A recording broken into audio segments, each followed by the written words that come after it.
জি,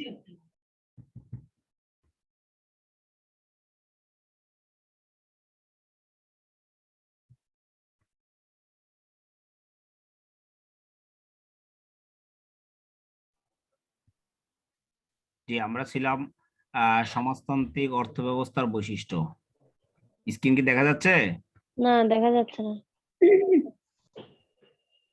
unit গুলো দেখা যাচ্ছে। এখন দেখা যাচ্ছে? হইনা আছে ভাইয়া। এখনো ইন্ডেক্সে আছে, ইন্ডেক্স না, ওই ভুল আছে নাকি? এখন হ্যাঁ, দেখা যাচ্ছে। আচ্ছা, আমরা ছিলাম এইখানে আহ সমাজতান্ত্রিক অর্থ ব্যবস্থার বৈশিষ্ট্য। বৈশিষ্ট্যগুলো এখানে সম্পদের রাষ্ট্রীয় মালিকানা, কেন্দ্রীয় সিদ্ধান্ত, সামাজিক কল্যাণ, দাম ব্যবস্থা, শোষণহীন সমাজ, মুদ্রাস্ফীতির অনুপস্থিতি। আমরা বৈশিষ্ট্যগুলো আরেকটু দেখি নেই। সম্পদের রাষ্ট্রীয় মালিকানা, সমাজতন্ত্রে দেশের সকল সম্পদের রাষ্ট্রীয় মালিক রাষ্ট্র। সমাজতন্ত্রে দেশের সকল সম্পদের মালিক রাষ্ট্র, ওখানে ছিল ব্যক্তি। ধনতাত্ত্বিক অর্থ ব্যবস্থা, এখানে হলো রাষ্ট্র। অর্থ উৎপাদনের সকল উপাদানের মালিক থাকে রাষ্ট্র। কি দ্রব্য কিভাবে এবং কার জন্য উৎপাদিত হবে তার সবকিছু সিদ্ধান্ত গ্রহণ করবে সরকার তথা রাষ্ট্র। এখানে ব্যক্তিগত মালিকানার বিষয়টি কল্পনাতীত, এখানে কল্পনা করাও যায় না। কেন্দ্রীয় সিদ্ধান্ত, সমাজতন্ত্রের সকল অর্থনৈতিক কর্মকাণ্ড। জি, কিছু বলতেছেন দাদা? সাদ্দাম ভাই, বলেন। হ্যাঁ, ওই এক নম্বরের এটার একটা আমি উদাহরণ বলি। হ্যাঁ, এই সমাজতন্ত্রের সকল সম্পদের মালিক রাষ্ট্র, সেটা আমি প্রমাণ পাইছি কোন জায়গায়? চীনে। হ্যাঁ, চীনে, যেমন মায়ানমারেও আছে মনে হয়। হ্যাঁ, ঠিকভাবে কেউ জায়গার মালিক না। না, অলরেডি এখানে বলছে তো কোন কোন দেশে আছে, এখানে বলছে আপনাকে অলরেডি। এই যে অর্থনৈতিক একমাত্র সমাজতান্ত্রিক দেশ হচ্ছে পোল্যান্ড। এটার উদাহরণ কিউবা, চীন, তিনটা জায়গায়। ওই যেটা বলতেছে আর কি, যে আপনার সম্পদের রাষ্ট্রীয় মালিকানা, জি, এটার উদাহরণটা, হ্যাঁ, এটা আমি উদাহরণটা পাইছি চীনে। চীনের যত জায়গা আছে, জমিন আছে, কেউ ব্যক্তিগতভাবে ওরা মালিক না। ওরা কি করে, সরকার থেকে লিজ নেয়, একটা নির্দিষ্ট মেয়াদের জন্য সরকার থেকে নেয়। ওরা কিন্তু ওদের কোনো মানে, যেমন ধরেন আমাদের জায়গা জমিন আছে, দলিল আছে যে এটা আমার ব্যক্তিগত, এটা আমার রেকর্ড করার জায়গা, এরকম আমাদের দেশে। কিন্তু ওদের দেশে ওই ধরনের কোনো ব্যক্তিগত কোনো মালিকানা নাই তাদের জায়গার মধ্যে। ওরা তো দীর্ঘ সময় কমিউনিস্ট ছিল না, কমিউনিস্ট ছিল তো, কমিউনিস্ট। তো আমাদের এই যেটা আছে সমাজতান্ত্রিক অর্থ ব্যবস্থার মধ্যে আমরা কিন্তু একটা প্রশ্নের উত্তর আরো আছে। এখানে ধরেন সমাজতন্ত্রকে প্রতিষ্ঠা করেন, সেখানেও আমরা এখানে নিচে বিস্তারিত আছে, নিচে আরো বিস্তারিত থাকবে। আপনার অধ্যায় বাই অধ্যায় যাইতে হবে, তারপরে নিচে বিস্তারিত। ঠিক আছে, আলোচনায়। হ্যাঁ, পরের পয়েন্ট দেখেন, কেন্দ্রীয় সিদ্ধান্ত। কেন্দ্রের সিদ্ধান্তগুলো, সমাজতন্ত্রের সকল অর্থনৈতিক কর্মকাণ্ড কেন্দ্রীয় পরিকল্পনায় সম্পন্ন হয়। কেন্দ্রে যা পরিকল্পনা করে বা সিদ্ধান্ত দেয় তাতেই হয়। এখানে উৎপাদন, বিনিময়, বন্টন, দ্রব্যমূল্য নির্ধারণ সবকিছু কেন্দ্রীয়ভাবে হয়ে থাকে। দেশের উন্নয়ন তথা জনগণের আর্থসামাজিক উন্নয়ন নির্ভর করে রাষ্ট্রের উপর। এখানে রাষ্ট্র যা বলে, যেমন আমাদের এইখানে প্রশাসনিক যেগুলো আছে, ডিফেন্স আছে, আমাদের রাষ্ট্রীয় কতগুলা প্রতিষ্ঠান আছে, ঠিক ওই সিদ্ধান্তগুলোর মতোই পুরা রাষ্ট্র চলে। আর আমাদের এখানে তো সবকিছুই মানে ম্যাক্সিমাম প্রাইভেট কোম্পানি, আর ওখানে রাষ্ট্রের কথা বলা হয়েছে, রাষ্ট্রই সবকিছু দেখে। এখানে আবার আছে সামাজিক কল্যাণ। এখানে সামাজিক কল্যাণ, সমাজের কল্যাণ। সমাজতন্ত্রে জনগণের মৌলিক চাহিদা, খাদ্য, বস্ত্র, বাসস্থান, শিক্ষা, চিকিৎসা, নিরাপত্তা ইত্যাদি নিশ্চিত করে সরকার, যেটা আমাদের এখানে নাই, কিন্তু বাইরের দেশে ওটা ফেসিলিটি দেয়, আপনার থেকে ট্যাক্স নিচ্ছে, ব্যাট নিচ্ছে, নিয়ে আপনার চিকিৎসা প্লাস আপনার মেডিকেলের যত যাবতীয় ইয়ে আছে ওটার জন্য সরকারই কি সব সময় সচেষ্ট থাকে, সজাগ থাকে, যখন প্রয়োজন আপনাকে সবকিছু দিয়ে সাপোর্ট দিবে, কারণ আপনি ওটার জন্য অলরেডি সরকারকে ট্যাক্স দিচ্ছেন, বা যে পার্বতে হোক সরকার ওটার জন্যই নির্ধারিত তার ব্যবস্থা রাখা আছে। এসব ক্ষেত্রে সরকার সকল অসম্যতা দূর করে সামাজিক কল্যাণ নিশ্চিত করার পথে অগ্রসর হয়। এখানে কোনো সমতা নাই, যেমন আমাদের এখানে আছে বৈষম্যের ব্যাপার আছে, উঁচু নিচু আছে, আমাদের ক্লাস বাগ, কিন্তু ওটা ওইখানে নাই। ওখানে যা হবে তা কোনো ভেদাভেদ নাই, সবাই একজন এমপি যা পাবে আমরা সাধারণ পাবলিক তাই পাবো ওইখানে। তারপরে দাম ব্যবস্থা, সমাজতন্ত্র বা নির্দেশনামূলক অর্থ ব্যবস্থা দ্রব্য ও সেবার মূল্য স্বয়ংক্রিয়ভাবে হয় না। ওখানে কোনো কিছু স্বয়ংক্রিয়ভাবে হয় না। সমাজতন্ত্র ও নির্দেশনামূলক অর্থ ব্যবস্থা দ্রব্য ও সেবার মূল্য স্বয়ংক্রিয়ভাবে হয় না। এখানে সরকার সিদ্ধান্ত নেয় কোন দ্রব্যের মূল্য কত হবে। এখন সরকার কোনো জায়গায় ভর্তুকি দিচ্ছে, আবার কোনো জায়গা থেকে লাভ করতেছে, গড়ে সবটাকে সমান করতেছে। এখন যেটা আমাদের এখানে হয় না, ওখানে এটা সম্ভব, এই জন্য ওদের এটা মানে প্রায়োরিটি পায়। আর যেহেতু এক একটা রাষ্ট্রে আসলে এইভাবে থাকে, সো ওই ক্ষেত্রেই ওটা মানতে হয় বা দিতে হয়, ওটা সরকার ওইভাবে কমিটমেন্ট। তারপর আছে আমরা দাম ব্যবস্থার পরে আছে কোন দ্রব্য দ্রব্যের মূল্য কত হবে, কোন দ্রব্য উৎপাদন করা যাবে আর কোন দ্রব্য উৎপাদন করা যাবে না, সেই সিদ্ধান্ত কি সরকারই দিবে। শোষণহীন সমাজ, সমাজতন্ত্রে ব্যক্তি মালিকানায় সম্পদ না থাকায় মানুষের মধ্যে শ্রেণী বৈষম্য থাকে না। যেহেতু এখানে সমাজতন্ত্রে ব্যক্তি মালিকানার সম্পদ না থাকায়, কারোর সম্পদ নাই, আমার সম্পদ নাই, আপনার সম্পদ নাই, সবাই সেম, এই জন্য শ্রেণী বৈষম্য থাকে না, পুঁজিপতির সৃষ্টি হয় না, সবাই সমান, সবাই সমান, ওইখানে সবাই সমান, আপনার যা আমারও তা। আমিও লিজ নেওয়া আছে, যেমন ভাড়া করে আমিও শহরে আছি, আপনিও আছেন, গ্রামের বাড়িতে আপনার জমিদারি, কিন্তু এখানে তো নাই, এখানে আপনিও ভাড়াটিয়া আমিও ভাড়াটিয়া, সেম। এখানে সবাই আমাদের শ্রেণী বৈষম্য আছে আমাদের এখানে, আমাদের আছে, কিন্তু জাস্ট উদাহরণস্বরূপ আমিও ভাড়াটিয়া আপনিও ভাড়াটিয়া। ওইটাই না, আমাদের এখানে বৈষম্য আছে, মানুষের বৈষম্য আছে, কিন্তু সামাজিক ব্যবস্থার মধ্যে নাই, পুঁজিপতির সৃষ্টি হয় না, পুঁজিপতির সৃষ্টি হয় না, তাই শ্রমিক শোষণ বা অন্য কোনো শোষণের চিত্র পাওয়া যায় না। যেমন পুঁজিপতি মানে মালিক যেটা শ্রমিক, মালিকের বৈষম্যটা আসবে, যেমন একটা ফ্যাক্টরির মালিক, কোম্পানির মালিক, ওইটা সৃষ্টি হয় না, যার কারণে শ্রমিকের শোষণেরও এখানে চিত্র পাওয়া যায় না। মুদ্রাস্ফীতির অনুপস্থিতি, সমাজতন্ত্রে দ্রব্যের দাম কেন্দ্রীয়ভাবে নির্ধারণ ও নিয়ন্ত্রণ করা মুদ্রাস্ফীতির সম্ভাবনা কম থাকে। সমাজতন্ত্রে দ্রব্যের দাম কেন্দ্রীয়ভাবে নির্ধারণ ও নিয়ন্ত্রণ করা, মানে নিয়ন্ত্রণটা ওইখান থেকে করে বিদায় মুদ্রাস্ফীতির সম্ভাবনা কম থাকে, যেহেতু এটা একক সিদ্ধান্ত না, এটা সরকারিভাবে সিদ্ধান্ত আসে। জনগণের আয়ের সাথে সামঞ্জস্য রেখে সরকার দ্রব্যমূল্য নির্ধারণ করে থাকে, কারণ অলরেডি সরকার দায়বদ্ধ ওখানে। আমাদের যে সমাজতন্ত্র এখানে প্রথমেই বলছে যে খাদ্য মৌলিক চাহিদাগুলোর জন্য সরকারই কি সবসময় সজাগ, তো সেই ক্ষেত্রে সে সামঞ্জস্য একটা ব্যাপার থাকে যে কত হইলে আমার এখানে জনগণের জন্য সুযোগ থাকবে। তারপর হলো মিশ্র অর্থ ব্যবস্থা, আমরা দুইটা অর্থ ব্যবস্থা শেষ করলাম, একটা ধনতাত্ত্বিক আর একটা হলো সমাজতাত্ত্বিক, এখন আসলো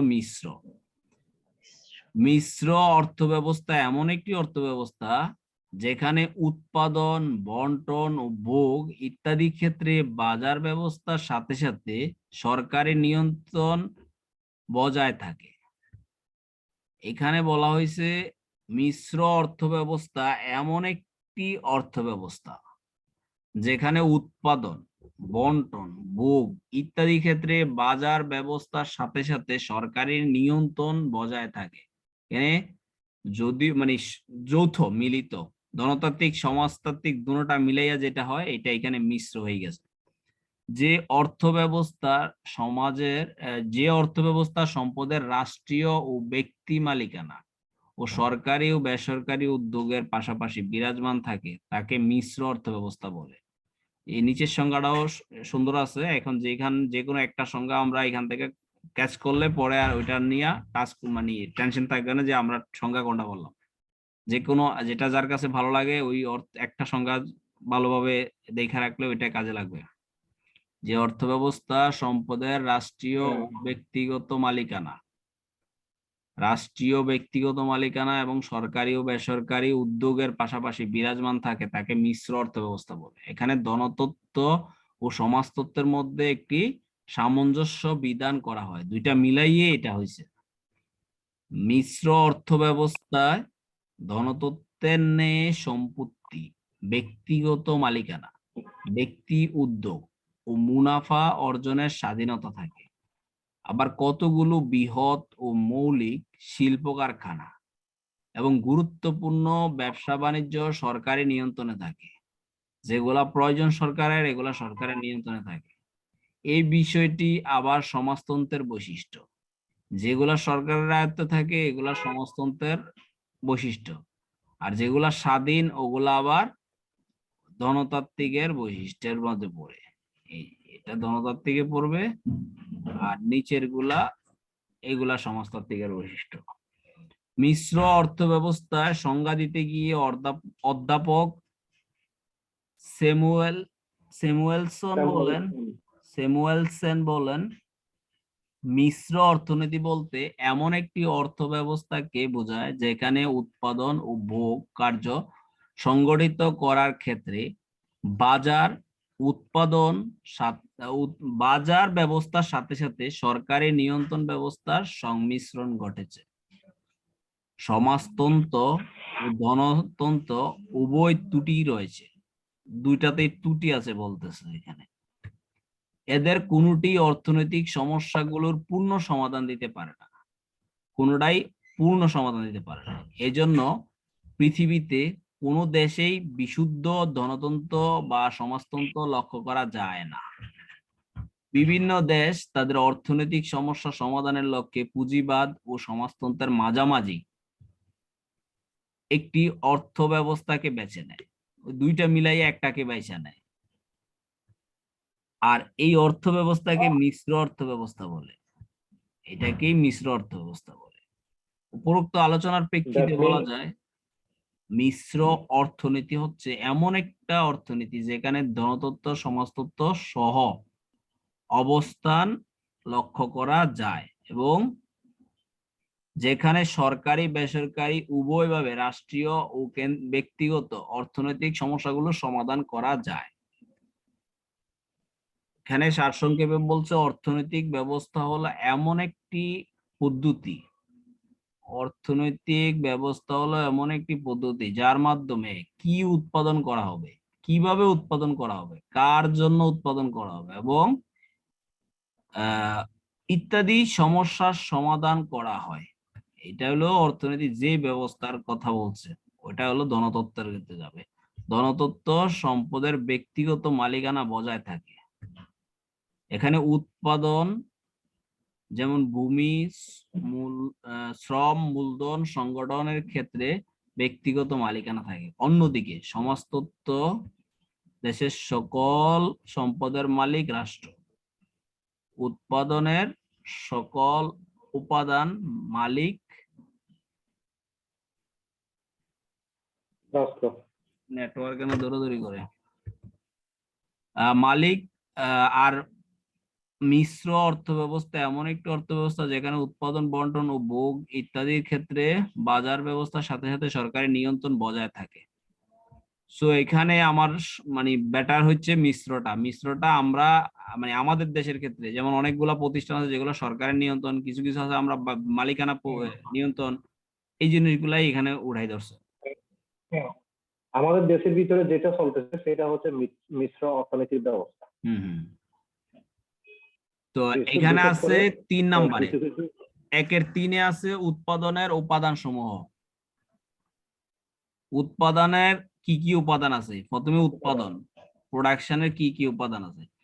সাধারণত কোনো কিছু তৈরি বা সৃষ্টি করাকে উৎপাদন বলে। উৎপাদন কাকে বলে? এটা সংক্ষিপ্ত হইলে এটাই দিতে পারি, এটাই সুন্দর।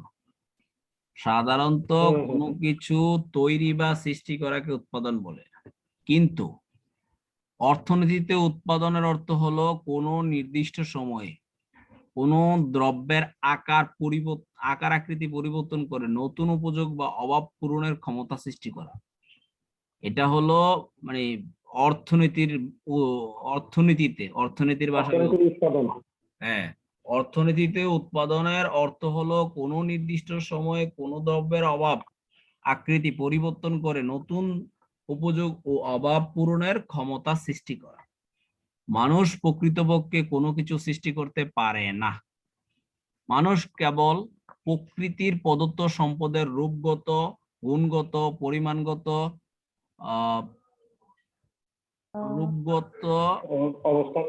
গুণগত, পরিমাণগত, অবস্থানগত পরিবর্তনের মাধ্যমে নতুন উপযোগ সৃষ্টি করতে পারে। এভাবে নতুন উপযোগ সৃষ্টির মাধ্যমে কোনো দ্রব্যের আকার আকৃতি পরিবর্তন করাকে অর্থনীতিতে উৎপাদন বলে। উদাহরণস্বরূপ বলা যায়, বন থেকে কাঠ কেটে মানুষ আসবাবপত্র তৈরি করে। এতে মানুষ প্রকৃতপক্ষে কোনো কিছু সৃষ্টি করে না এবং নতুন উপযোগ সৃষ্টি করে মাত্র। এক্ষেত্রে কাঠের আকার আকৃতি পরিবর্তন করে শুধু কাঠের উপযোগ সৃষ্টি করা হয়। এখানে মানুষ কোনো কিছুই সৃষ্টি করতে পারে না, সেই জিনিসটাই স্পষ্টভাবে দিছে যে গাছ আমরা কখনো সৃষ্টি করতে পারবো না। শুধু গাছ না, কোনো পশু আমরা সৃষ্টি করতেছি না, বা কোনো তো সেই ক্ষেত্রে বিভিন্ন অর্থনীতিবিদ বিভিন্নভাবে উৎপাদনের সংজ্ঞা দিয়েছেন। তার মধ্যে অধ্যাপক মার্শাল বলেছেন, এই বস্তু জগতে মানুষ প্রকৃতির প্রদত্ত বস্তুকে অধিকতর উপযোগী করার উদ্দেশ্যে এরূপ পুনর্বিন্যাস করে যাতে তাকে অধিকতর কার্য উপযোগী করা যায়। এটা বলছে যে বস্তু জগৎটাকেই বস্তু বানায় নিয়েছে। বস্তু জগতে প্রকৃতির প্রদত্ত বস্তুকে অধিক উপযোগী করার উদ্দেশ্যে আমরা গাছ সরাসরি আইনা ব্যবহার করতে পারবো না। গাছকে আইনা বিভিন্ন ভাবে কাইটা তারপরে আকৃতি দিয়া আমরা ব্যবহার যেভাবে করলে সুবিধা হবে ওইটাই করার জন্য উপযোগ সৃষ্টি করি। ওইটাকেই বলা হয়েছে এখানে পুনর্বিন্যাস করে যাতে তাকে অধিকতর উপযোগী কার্য উপযোগী করা যায়। তাই বলা যায় উৎপাদন হলো এমন একটি প্রক্রিয়া যার মাধ্যমে মানুষ প্রকৃতির প্রদত্ত বিভিন্ন সম্পদকে তাদের আকার আকৃতি পরিবর্তনের মাধ্যমে নতুন উপযোগ সৃষ্টি করে। যতক্ষণ খাট বানাইতে পারে নাই মানুষ, কিন্তু খাট কি জিনিস চিনেও নাই। এখন খাট বানাইতে যখনই পারছে তখন থেকে মানুষ চিন্তা করতেছে সেমি বক্স প্লাস ইংলিশ খাট, কত কি নাম দিতে আছে, কিন্তু এর আগে পর্যন্ত মানুষ খাট কি চিনতো না। যত তৈরি করতেছে ততই উপযোগ অভাব সৃষ্টি হচ্ছে, আর আমরা ওইটা পূরণের জন্যই দৌড়াচ্ছি। উৎপাদনের উপাদান উপকরণ, কোনো কিছু তৈরি করতে হলে যে সকল উপকরণের প্রয়োজন হয় সেগুলোকে উৎপাদনের উপকরণ বলে। একটা জিনিস তৈরি করার জন্য শুধু গাছ আনলে হবে না, এটার সাথে লোহা আনতে হবে। এটাকে বানানোর জন্য মিস্ত্রির কি কি যন্ত্রপাতি লাগবে সবকিছু নিয়েই কি তার উপকরণ। যেমন একটি বিল্ডিং তৈরি করতে গেলে ইট, বালি, সিমেন্ট, রড ইত্যাদির প্রয়োজন। এখানে এগুলো বিল্ডিং তৈরির উপকরণ, কিন্তু প্রকৃতপক্ষে উৎপাদনের উপকরণ এগুলো নয়। এগুলো মূলত বিল্ডিং তৈরির কাঁচামাল। অর্থনীতিতে উৎপাদন উপকরণ 4টি। অর্থনীতিতে উৎপাদনের উপকরণ হলো 4টি, যথা ভূমি, শ্রম, মূলধন, সংগঠন। হ্যাঁ, ভূমি ফার্স্টে দিছে, তারপরে শ্রম, মানুষের শ্রম, তারপরে আসতেছে মূলধন, তারপরে হলো সংগঠন, ভূমি। নিম্নে উৎপাদনের উপাদান সমূহ বিস্তারিত আলোচনা করা হলো। এখন ভূমি নিয়ে কি বলছে দেখি। ভূমি, ভূমি বলতে সাধারণত জমিকে বোঝায়, কিন্তু অর্থনীতিতে ভূমি বলতে জমি, বাড়ি, বিল্ডিং, শহর সকল প্রাকৃতিক সম্পদের নির্দেশ করে যা উৎপাদন কাজে ব্যবহৃত হয়।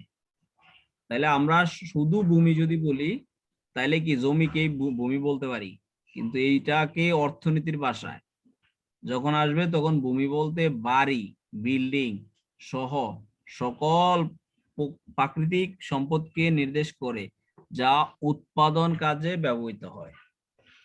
এমনকি মাটির উর্বরতা শক্তি, আবহাওয়া, বৃষ্টিপাত, পানি, বাতাস, সূর্যের আলো, বন, নদ নদী ইত্যাদি সম্পদও ভূমির অন্তর্গত। এগুলা সবগুলা মিলাইয়ে একসাথে ভূমি ডিক্লেয়ার করতেছে অর্থনীতির ভাষায়। এটি উৎপাদনের আদি ও মৌলিক উপাদান। এটি উৎপাদনের আদি, আদি মানে একদম গোড়া লগ্ন থেকে, এবং মৌলিক উপাদান এগুলা ছাড়া সম্ভব না। ভূমির ব্যাপারে অধ্যাপক মার্শাল বলেন, ভূমি বলতে জমিতে ও পানিতে, বাতাসে, আলোতে, তাপে মানুষের সাহায্যের জন্য যেসব পদার্থ ও শক্তি প্রকৃতি মুক্ত হস্তে দান করে তাদের সবগুলোকেই বোঝায়। এখানে ভূমি বলতে বুঝাইছে জমিতে, পানিতে, বাতাসে, আলোতে, তাপে মানুষের সাহায্যের জন্য যেসব পদার্থ শক্তির প্রকৃতি মুক্ত হস্তে দান করেছে তাদের সবগুলোকেই বোঝায়। তারপর আসছে শ্রম। শ্রম হলো উৎপাদন দ্বিতীয় উপাদান। আমরা কোনো কিছু উৎপাদন করতে হলে শ্রম দিতে হবে, শ্রম ছাড়া হবে না। তারপরে উৎপাদনে মানুষের দৈহিক ও মানসিক সব ধরনের পরিশ্রমী শ্রম। এটি উৎপাদনের একটি আদি ও অপরিহার্য উপাদান। এটাও আদি এবং অপরিহার্য উপাদান। যে চিন্তা করতেছে বসে বসে তারও শ্রম, আর যে গায়ে খাটতেছে ওটাও কায়িক শ্রম, ওইটাও শ্রম। একটা হলো মানসিক, একটা হলো দৈহিক বা কায়িক। অধ্যাপক মার্শাল বলেন, পরিশ্রম হতে প্রাপ্ত আনন্দ লাভের উদ্দেশ্য ছাড়া সম্পূর্ণ এবং আংশিক অপর কোনো উপকারের উদ্দেশ্যে শারীরিক ও মানসিক পরিশ্রমকে শ্রম বলা হয়। এই বলা যায় শারীরিক ও মানসিক যে কোনো পরিশ্রম যা দ্বারা অর্থ উপার্জন করা যায় তাকে শ্রম বলে। এই পাঁচটা সহজ আছে। এই মানুষের শারীরিক ও মানসিক যে কোনো পরিশ্রম যা দ্বারা অর্থ উপার্জন করা হয় তাকে শ্রম বলে। এরপরে আছে মূলধন। মূলধন উৎপাদনের তৃতীয় উপাদান। মানুষের তৈরি সম্পদের যে অংশ অধিক উৎপাদনে ব্যবহার করা হয় তাকে মূলধন বলে। মানুষের তৈরি সম্পদের যে অংশ অধিক উৎপাদনে ব্যবহার করা হয় তাকে মূলধন বলে। চ্যাপম্যানের মতে মূলধন হলো সম্পদ যা আয় সৃষ্টি করে অথবা আয় উপার্জনে সহায়তা করে অথবা এরূপ করতে অভিপ্রেয়। তাইলে এখানে অথবা দিছি কিন্তু দুইটা। প্রথমে বলছে মূলধন হলো সম্পদ যা আয় সৃষ্টি করে অথবা আয় উপার্জনে সহায়তা করে অথবা এরূপ করতে অভিপ্রেত মানে সাহায্য করে। সুতরাং প্রাকৃতিক সম্পদের উপর শ্রম ও উদ্ভাবনী শক্তি প্রয়োগ করে যেসব দ্রব্য সামগ্রী উৎপাদন করা হয় এবং যেগুলো পুনরায় উৎপাদন করা উৎপাদন কাজে বা অতিরিক্ত বা আয় সৃষ্টির কাজে ব্যবহার করা হয় সেগুলোকে মূলধন বলে। তারপর আছে সংগঠন। সংগঠন হলো উৎপাদনের সর্বশেষ উপাদান। উৎপাদনের অন্যান্য উপাদানগুলোকে সমন্বয় করার জন্য, করার জন্য। এখানে সংগঠন মানে সংগঠিত করছে আর কি, ওটা কি সমন্বয় করার জন্য সংগঠন প্রয়োজন। সংগঠনের দায়িত্ব যিনি পালন করেন তাকে সংগঠক বলে। সংগঠনের দায়িত্ব যিনি পালন করেন তাকে সংগঠক বলে। সংগঠক দক্ষ হলে উৎপাদন লাভজনক হয়, আবার সংগঠক ব্যর্থ হলে উৎপাদন ক্ষতিগ্রস্ত হয়। অধ্যাপক মিলওয়ার্ড বলেন, কর্ম ও কর্মীর মধ্যে সামঞ্জস্যপূর্ণ পারস্পরিক সম্পর্কই হলো সংগঠন। কর্ম ও কর্মীর মধ্যে সামঞ্জস্যপূর্ণ পারিশ্রমিক সম্পর্কই হলো সংগঠন। অধ্যাপক হেপি বলেন না হেনি অধ্যাপক হানি বলেন, কোন সাধারণ উদ্দেশ্য বা উদ্দেশ্যবলী সমাধান কল্পে বিশেষ উপাদান সমূহের মধ্যে সমন্বয় সাধন প্রক্রিয়াকে সংগঠন বলে। কোন সাধারণ উদ্দেশ্য বা উদ্দেশ্যবলী সমাধান কল্পে বিশেষ উপাদানের মধ্যে সমন্বয় সাধন প্রক্রিয়াকে সংগঠন বলে।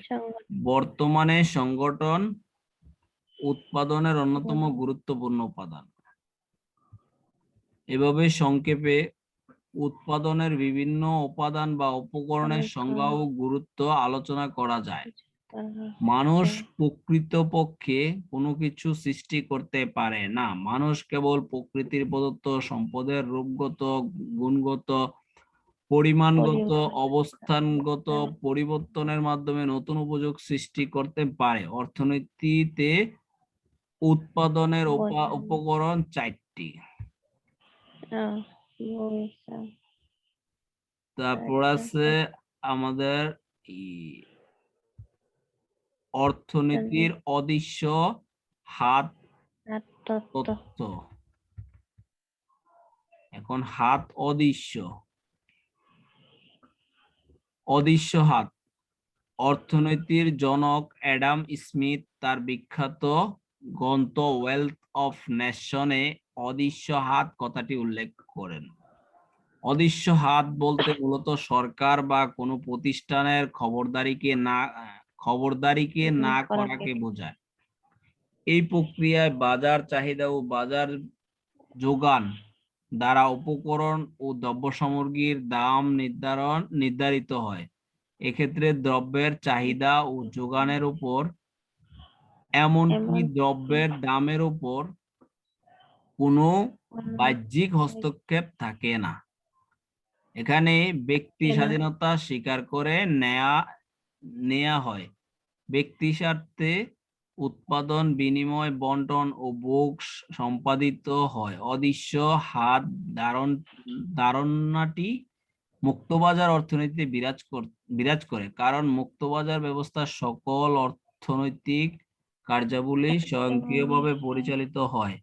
এখানে ভোক্তা তার সীমিত আয় দ্বারা উপযোগ সর্বোচ্চ করার চেষ্টা করে, আবার উৎপাদক বা ফার্ম তাদের ব্যয় সর্বনিম্নকরণের মাধ্যমে মুনাফা সর্বোচ্চ করার চেষ্টা করে। মুক্তবাজার ব্যবস্থা পণ্যের বাজার দামি অদৃশ্য হাত হিসেবে কাজ করে। এখানে মুক্তবাজার ব্যবস্থা পণ্যের দামি অদৃশ্য হাত হিসেবে কাজ করে। অর্থাৎ অদৃশ্য হাত হলো স্বয়ংক্রিয় দাম ব্যবস্থা। বাজার অর্থনীতির বৈশিষ্ট্য। বাজার অর্থনীতির মুক্ত বাজার অর্থনীতির কতগুলো বৈশিষ্ট্য রয়েছে, নিম্নে এগুলো আলোচনা করা হলো। সম্পদ ব্যবহার ও উৎপাদন সিদ্ধান্ত।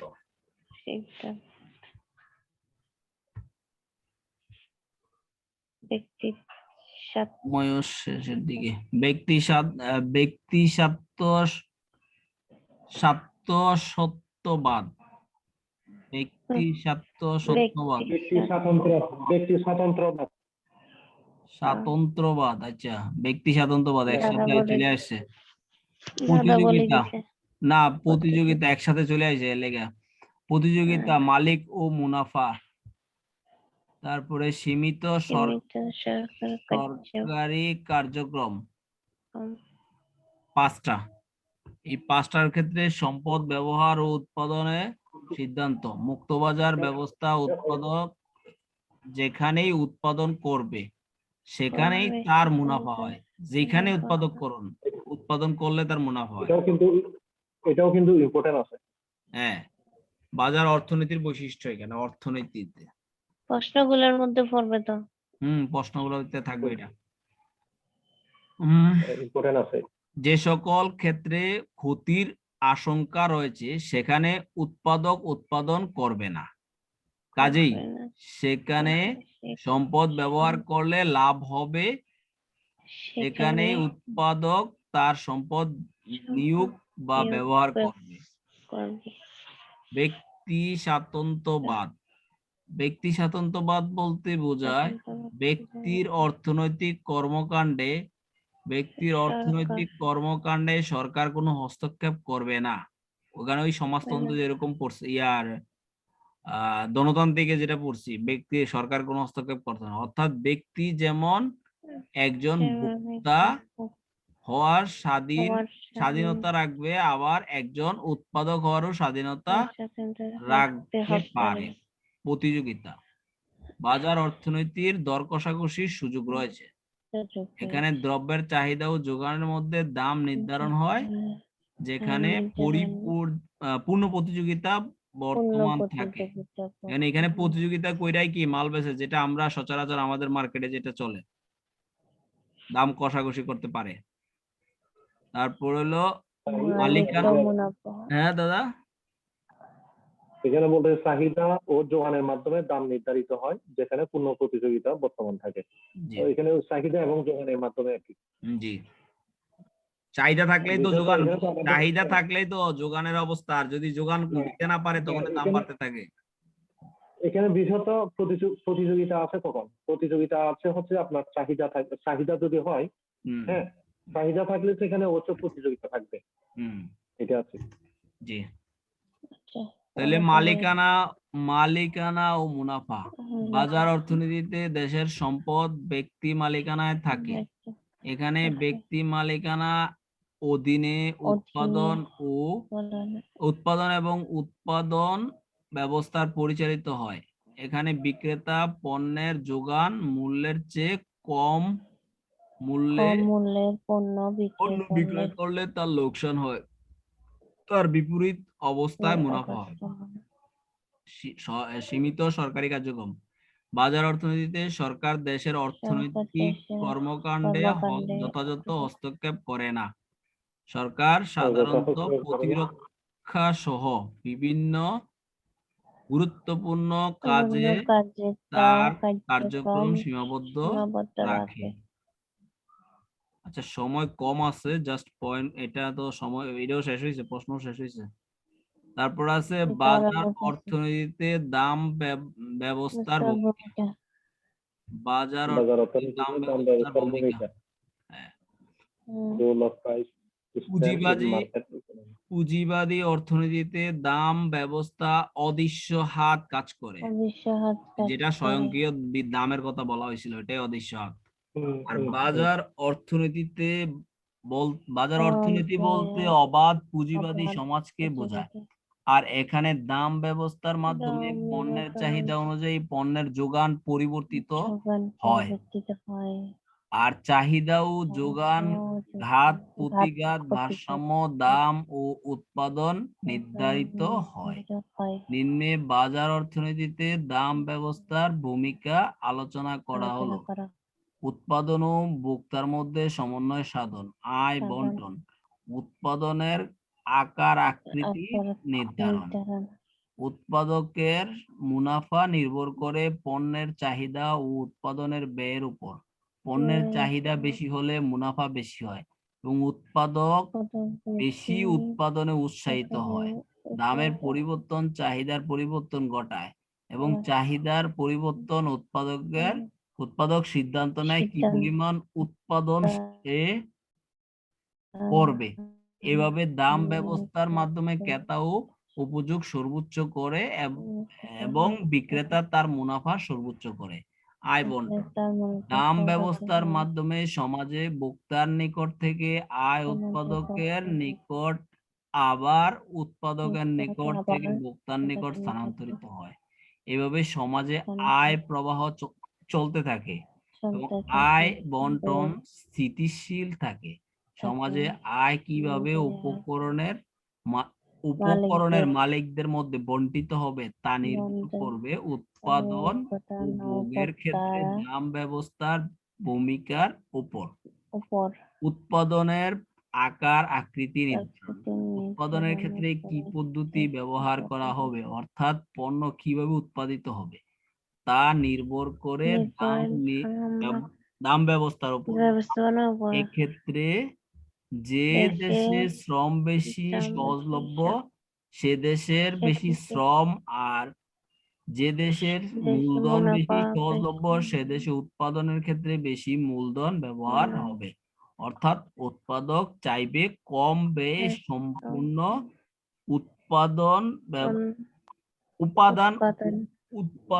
ক্ষেত্রে ব্যবহার করতে। সে চাইবে কম, যেটা দিয়ে কম দিয়া উৎপাদন করতে পারে, কোন উৎপাদন দিলে তার কমে উৎপাদনটা তারা বেশি হবে।